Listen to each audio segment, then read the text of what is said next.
Welcome to school tech Karnataka channel. ನೀವು ಈ video ನೋಡ್ತಾ ಇದ್ರೆ ಕೆಳಗಡೆ ಒಂದು ಸಬ್ಸ್ಕ್ರೈಬ್ ಬಟನ್ ಅಂತ ಇದೆ, ಅದರ ಮೇಲೆ ಪ್ರೆಸ್ ಮಾಡಿ. ಇಲ್ಲಿ ಎರೋ ಮಾರ್ಕ್ ಕೂಡ ತೋರಿಸ್ತಾ ಇದೆ ನೋಡಿ, ಸಬ್ಸ್ಕ್ರೈಬ್ ಮಾಡಿ ಅಂತ. ಒಂದು ವೇಳೆ ನೀವು ಸಬ್ಸ್ಕ್ರೈಬ್ ಮಾಡಿದ್ದೇ ಆದಲ್ಲಿ ಈ ತರ ಬೆಲ್ ನೋಟಿಫಿಕೇಶನ್ ಅನ್ನು ತೋರಿಸುತ್ತದೆ. ಅಂದ್ರೆ ನೀವು ಚಾನಲ್ಗೆ ಸಬ್ಸ್ಕ್ರೈಬ್ ಮಾಡಿದ್ದೀರಾ ಅಂತ ಅರ್ಥ. ನಾವು ಲಾಸ್ಟ್ ವಿಡಿಯೋನಲ್ಲಿ ಸಮ ಮತ್ತು ಬೆಸ ಸಂಖ್ಯೆಗಳನ್ನ ನೋಡಿದ್ವಲ್ಲ, ಹಾಗೆಯೇ ಇವತ್ತು 4ನೇ ವಿಡಿಯೋನಲ್ಲಿ ಭಾಜ್ಯ ಮತ್ತು ಅವಿಭಾಜ್ಯ ಸಂಖ್ಯೆಗಳು ಏನಪ್ಪಾ ಅಂತಂದ್ರೆ ಅವುಗಳನ್ನ ನೋಡೋಣ. ಒಂದು ಭಾಜ್ಯ ಸಂಖ್ಯೆಗಳು, ಇನ್ನೊಂದು ಅವಿಭಾಜ್ಯ ಸಂಖ್ಯೆಗಳು. ಇಲ್ಲಿ ನೋಡ್ತಾ ಇದ್ದೀರಾ, ಇವಾಗ ಭಾಜ್ಯ ಸಂಖ್ಯೆಗಳು ಅಥವಾ ಕಾಂಪೋಸಿಟ್ ನಂಬರ್ಸ್ ಅಂತ ಇಂಗ್ಲಿಷ್ನಲ್ಲಿ ಕರೀತಾರೆ. ಭಾಜ್ಯ ಸಂಖ್ಯೆಗಳಂತಂದ್ರೆ ನಾವು ಎರಡಕ್ಕಿಂತ ಹೆಚ್ಚು ಅಪವರ್ತನಗಳನ್ನು ಹೊಂದಿರುವ ಸಂಖ್ಯೆಗಳನ್ನು ಭಾಜ್ಯ ಸಂಖ್ಯೆ ಎಂದು ಕರೆಯಲಾಗುತ್ತದೆ. ಎರಡಕ್ಕಿಂತ ಹೆಚ್ಚು ಅಪವರ್ತನಗಳನ್ನು ಹೊಂದಿರುವ ಸಂಖ್ಯೆಗಳನ್ನ ಭಾಜ್ಯ ಸಂಖ್ಯೆಗಳು ಎಂದು ಕರೆಯಲಾಗುತ್ತದೆ. ಗೊತ್ತಾಯ್ತಾ? ಉದಾಹರಣೆಗೆ 4, 6, 8, 9 ಇತ್ಯಾದಿ. ಅಂದ್ರೆ ಇವುಗಳಿಗೆ ಎರಡಕ್ಕಿಂತ ಜಾಸ್ತಿ ಅಪವರ್ತನಗಳನ್ನು ಹೊಂದಿರುವ, ಅಂದ್ರೆ ಇವಾಗ ನೋಡೋಣ 4ರ ಅಪವರ್ತನಗಳು ಯಾವ್ಯಾವು? 1, 2, 4. ಅಪವರ್ತನಗಳು ಹೇಗಾಗ್ತವೆ ನೋಡೋಣ. 4 ಗುಣಿಲೆ 1 = 4 ಆಯ್ತಾ. 1 ಗುಣಿಲೆ 4 = 4 ಆಯ್ತಾ. 2 ಗುಣಿಲೆ 2 = 4. ಸೊ ಇವು 3 ಆದವು. 3 ಅಂದ್ರೆ 1, 2, 4. ಸೊ ಆದ್ದರಿಂದ ಇದು ಎರಡಕ್ಕಿಂತ ಜಾಸ್ತಿ ಅಪವರ್ತನಗಳನ್ನು ಹೊಂದಿದೆ. ಅದಕ್ಕೋಸ್ಕರ ಇದನ್ನ ನಾವು ಭಾಜ್ಯ ಸಂಖ್ಯೆ, 4 ಒಂದು ಭಾಜ್ಯ ಸಂಖ್ಯೆ ಆಗಿದೆ. ಅದೇ ರೀತಿ 6 ಕೂಡ ಭಾಜ್ಯ ಸಂಖ್ಯೆ ಆಗಿದೆ. 6 ಹೇಗಾಗಿದೆ ನೋಡೋಣವಾ? 6ರ ಅಪವರ್ತನಗಳು 1, 2, 3 ಮತ್ತು 6. 6ರ ಅಪವರ್ತನಗಳು ಹೇಗಾಗಿವೆ ನೋಡೋಣವಾ? ನೋಡೋಣ. 1 ಗುಣಿಲೆ 6 = 6 ಆಗುತ್ತಲ್ವಾ? ಅದೇ ರೀತಿ ಇನ್ನು ನೋಡಿ 2 ಗುಣಿಲೆ 3 = 2 3 6. ಅದಾದ್ಮೇಲೆ ಇನ್ನೊಂದು 3 ಗುಣಿಲೆ 2 6 ಆಯ್ತಲ್ವಾ? ಇನ್ನು ಅದೇ ರೀತಿ 6 ಗುಣಿಲೆ 1 = 6. ಸೊ ಇವು 4 ಅಪವರ್ತನಗಳು ಆದವು. ಓಕೆ, 4 ಅಪವರ್ತನಗಳಲ್ವಾ? ಆದ್ದರಿಂದ 6 ಈ ಸಂಖ್ಯೆಯು ಭಾಜ್ಯ ಸಂಖ್ಯೆ. ಭಾಜ್ಯ ಸಂಖ್ಯೆ ಅಂತಂದ್ರೆ ಎರಡರಕ್ಕಿಂತ ಹೆಚ್ಚು ಅಪವರ್ತನಗಳದಕ್ಕೆ ಇರಬೇಕು. ಅದನ್ನ ಭಾಜ್ಯ ಸಂಖ್ಯೆಗಳೆಂದು ಕರೆಯಲಾಗುತ್ತದೆ. ಇಲ್ಲಿ ನೋಡಿ, ಇವಾಗ ನಾವು ಇವುಗಳನ್ನ ಈ ಬಾಲ್ಗಳ ಮೂಲಕ ಗುಂಪು ಮಾಡುವುದರ ಮೂಲಕ ನಾವು ತಿಳಿದುಕೊಳ್ಳೋಣ. ಇಲ್ಲಿ ಭಾಜ್ಯ ಸಂಖ್ಯೆಗಳನ್ನ ಬಾಲ್ಗಳನ್ನು ಸಮಗುಂಪುಗಳನ್ನಾಗಿ ಜೋಡಣೆ ಮಾಡುವುದು. ಇದು ಜೋಡಣೆ ಮಾಡಿ ನಾವು ತಿಳ್ಕೊಳ್ಳೋಣ. ಇವಾಗ 6ರ ಅಪವರ್ತನಗಳನ್ನ ನೋಡೋಣ. 1 ಗುಣಿಲೆ 6 ಈ ಬಾಲ್ಗಳನ್ನ 6 ಗುಂಪುಗಳನ್ನಾಗಿ ಮಾಡಿದೆ. 1 ಗುಂಪು, 2 ಗುಂಪು, 3 ಗುಂಪು, 4 ಗುಂಪು, 5, 6 ಗುಂಪಲ್ವಾ?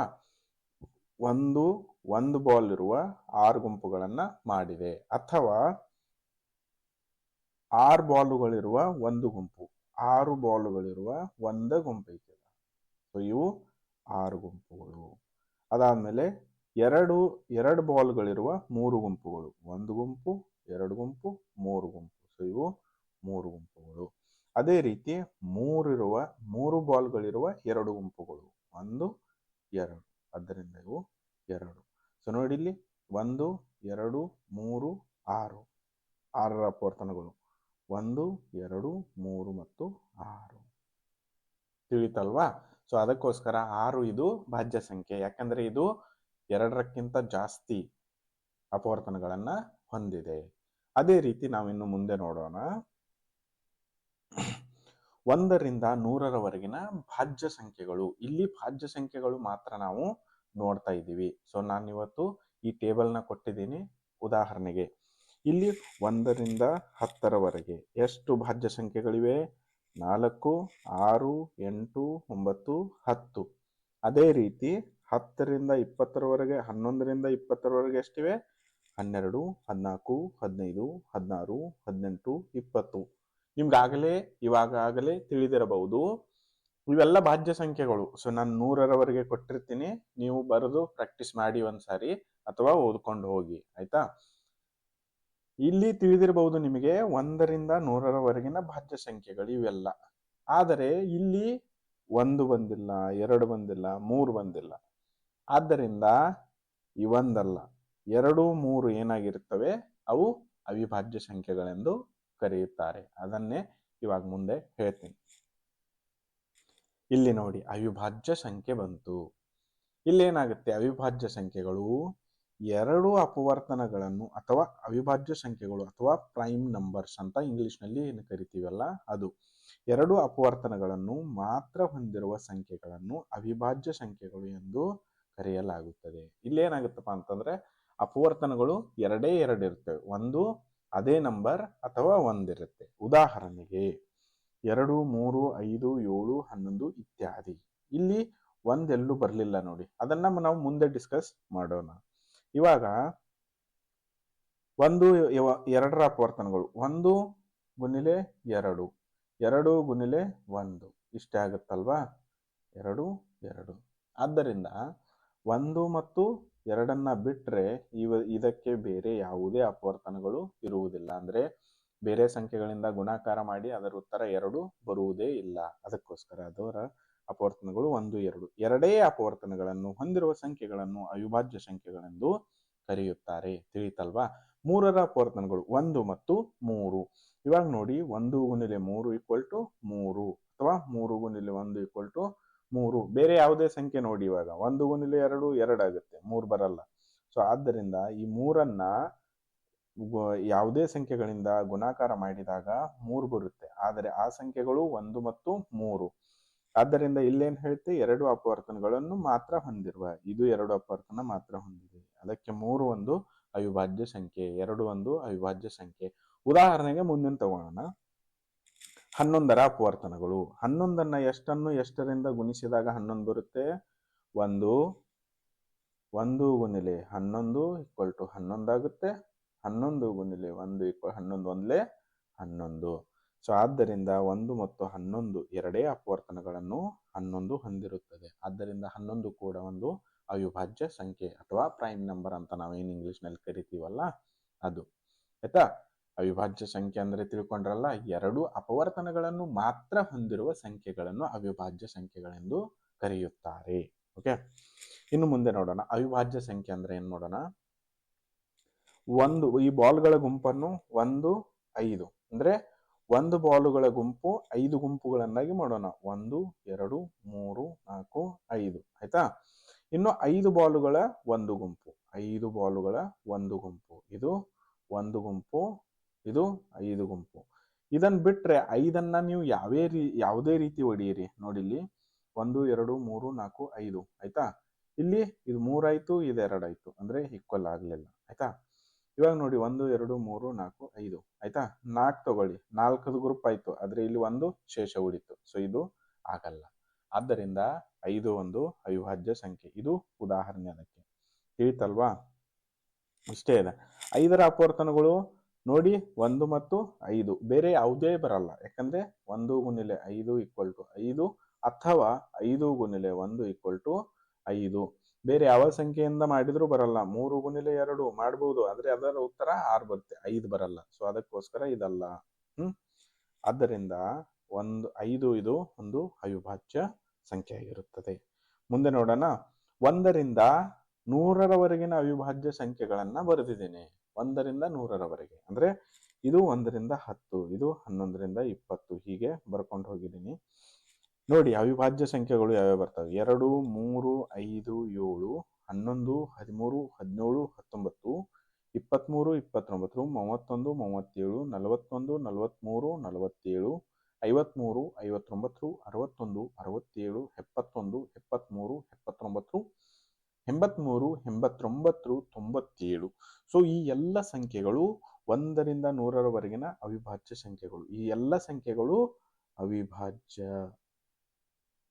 ಅವಿಭಾಜ್ಯ ಅಂದ್ರೆ 1 ಮತ್ತು ಅದೇ ಸಂಖ್ಯೆ. ಈಗ 79 ತಗೊಂಡ್ರೆ 79 ಅಷ್ಟೇ, 79. ಇವೆರಡೇ ಅಪವರ್ತನಗಳನ್ನು ಹೊಂದಿರುವ ಸಂಖ್ಯೆಗಳು ಅವಿಭಾಜ್ಯ ಸಂಖ್ಯೆಗಳು ಆಗಿರುತ್ತವೆ. ತಿಳಿತಲ್ವಾ. ಸೊ ನಾವಿನ್ ನೆಕ್ಸ್ಟ್ ಹೋಗೋಣ. ನೆನಪಿನಲ್ಲಿಡಬೇಕಾದ ಅಂಶಗಳು. ನೋಡ್ಪ, ಇದು ತುಂಬಾ ಇಂಪಾರ್ಟೆಂಟ್. ಯಾಕಂದ್ರೆ ನೆನಪಿನಲ್ಲಿಡಬೇಕಾದ ಅಂಶ, ಸಂಖ್ಯೆ 1 ಭಾಜ್ಯವೂ ಅಲ್ಲ ಅವಿಭಾಜ್ಯವೂ ಅಲ್ಲ. ನೋಡಿ, 1 ಏನ್ ಸಂಖ್ಯೆ ಇದೆಯಲ್ಲ, ಇದು ಭಾಜ್ಯನೂ ಅಲ್ಲ ಅಥವಾ ಅವಿಭಾಜ್ಯ ಸಂಖ್ಯೆನೂ ಅಲ್ಲ. ಯಾಕಂದ್ರೆ 1 ಗುಣಿಲೆ 1 1, 1 ಗುಣಿಲೆ 1 1. ಸೊ ಇಲ್ಲೂ 1, ಇಲ್ಲೂ 1, ಇಲ್ಲೂ 1, ಇಲ್ಲೂ 1. ಸೊ ಆದ್ದರಿಂದ ಇದು ಭಾಜ್ಯವೂ ಆಗುವುದಿಲ್ಲ, ಅವಿಭಾಜ್ಯವೂ ಆಗುವುದಿಲ್ಲ. ಇದೊಂದು ತಟಸ್ಥ ಸಂಖ್ಯೆ ಅಂತ ಕರಿತೀವಿ. ತಿಳಿತಲ್ವಾ? ಏನ್ ನೆನಪಿಡಬೇಕು? ನೆನಪಿನಲ್ಲಿಡಬೇಕಾದ ಅಂಶ, ಸಂಖ್ಯೆ 1 ಭಾಜ್ಯವೂ ಅಲ್ಲ ಅವಿಭಾಜ್ಯವೂ ಅಲ್ಲ. ತಿಳಿತಲ್ವಾ? ಇಷ್ಟೇ. ಅದಾದ್ಮೇಲೆ ಅಭ್ಯಾಸವಂತ ನೋಡಿ. ಕೆಳಗಿನವುಗಳಲ್ಲಿ ಭಾಜ್ಯ ಸಂಖ್ಯೆಗಳಿಗೆ ವೃತ್ತ ಹಾಕಿರಿ ಮತ್ತು ಅವಿಭಾಜ್ಯ ಸಂಖ್ಯೆಗಳಿಗೆ ಗುಣಿಲೆ ಹಾಕಿರಿ. ಇವಾಗ ನೋಡೋಣ, ಭಾಜ್ಯ ಸಂಖ್ಯೆಗಳಿಗೆ ವೃತ್ತ ಹಾಕಬೇಕು. ಭಾಜ್ಯ ಸಂಖ್ಯೆಗಳು ಯಾವ್ಯಾವು? 1 ಆಗುತ್ತಾ? ಇಲ್ಲ. 1 ಏನಿದು? ಭಾಜ್ಯನೂ ಅಲ್ಲ ಅವಿಭಾಜ್ಯನೂ ಅಲ್ಲ. ಓಕೆ. ಅದಾದ್ಮೇಲೆ 2 ಬರುತ್ತಾ? ಇಲ್ಲ. 3 ಬರುತ್ತಾ? ಇಲ್ಲ. 4 ನೋಡಿ, 4 ಒಂದು ಭಾಜ್ಯ ಸಂಖ್ಯೆ ಆಗಿದೆ. ಅದಾದ ತಕ್ಷಣ 6 8, ಅದಾದ್ಮೇಲೆ 9 ಬರುತ್ತೆ, ಅದಾದ್ಮೇಲೆ 10 ಬರುತ್ತೆ, ಅದಾದ್ಮೇಲೆ 12 ಬರುತ್ತೆ, ಅದಾದ್ಮೇಲೆ 14 15 ಆಮೇಲೆ 16, ಅದಾದ್ಮೇಲೆ 18 ಬರುತ್ತೆ, 20 ಬರುತ್ತೆ. ಇವೆಲ್ಲ ವೃತ್ತ ಹಾಕಿದೀವಲ್ಲ, ಇವೆಲ್ಲ ಭಾಜ್ಯ ಸಂಖ್ಯೆಗಳು. ಇನ್ನು ಅವಿಭಾಜ್ಯ ಸಂಖ್ಯೆಗಳಿಗೆ ಗುಣಿಲೆ ಚಿಹ್ನ ಹಾಕಿ ಎಂದು ಹೇಳಿದ್ದಾರೆ. ಇದು ಅವಿಭಾಜ್ಯ ಸಂಖ್ಯೆ, ಅವಿಭಾಜ್ಯ ಸಂಖ್ಯೆ, ಅವಿಭಾಜ್ಯ ಸಂಖ್ಯೆ, ಅವಿಭಾಜ್ಯ 7 ಒಂದು ಅವಿಭಾಜ್ಯ ಸಂಖ್ಯೆ, 11 ಅವಿಭಾಜ್ಯ ಸಂಖ್ಯೆ, 13 ಅವಿಭಾಜ್ಯ ಸಂಖ್ಯೆ, 17 ಅವಿಭಾಜ್ಯ ಸಂಖ್ಯೆ. ಅವಿಭಾಜ್ಯ ಸಂಖ್ಯೆ ಯಾಕಂದ್ರೆ ಇವು ಕೇವಲ 2 ಅಪವರ್ತನಗಳನ್ನು ಮಾತ್ರ ಹೊಂದಿರುತ್ತವೆ. ತಿಳಿತಲ್ವಾ? ಅದೇ ರೀತಿ ಭಾಜ್ಯ ಸಂಖ್ಯೆಗಳು 2ಕ್ಕಿಂತ ಹೆಚ್ಚು ಅಪವರ್ತನಗಳನ್ನು ಹೊಂದಿರುತ್ತವೆ. ತಿಳಿತಲ್ವಾ? ಸೊ ಆದ್ದರಿಂದ 1 ಇದು ಅಪವರ್ತನ ಅಂದ್ರೆ ಭಾಜ್ಯವೂ ಅಲ್ಲ ಅವಿಭಾಜ್ಯವೂ ಅಲ್ಲ, ಒಂದು ನಡುವಿನ ಸಂಖ್ಯೆ. ತಿಳಿತಲ್ವಾ?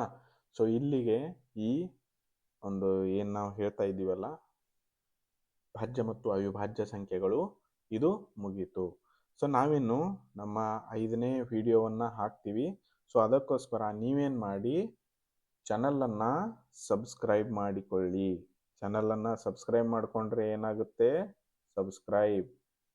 ಸಬ್ಸ್ಕ್ರೈಬ್ ಮಾಡಿಕೊಂಡ್ರೆ ಏನಾಗುತ್ತೆ?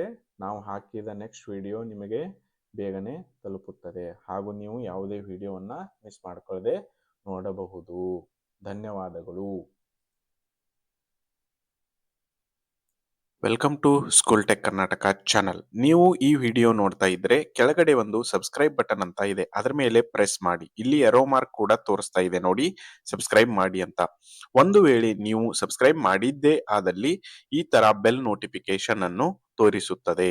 ಅಂದ್ರೆ ನೀವು ಚಾನಲ್ಗೆ ಸಬ್ಸ್ಕ್ರೈಬ್ ಮಾಡಿದ್ದೀರಾ ಅಂತ ಅರ್ಥ.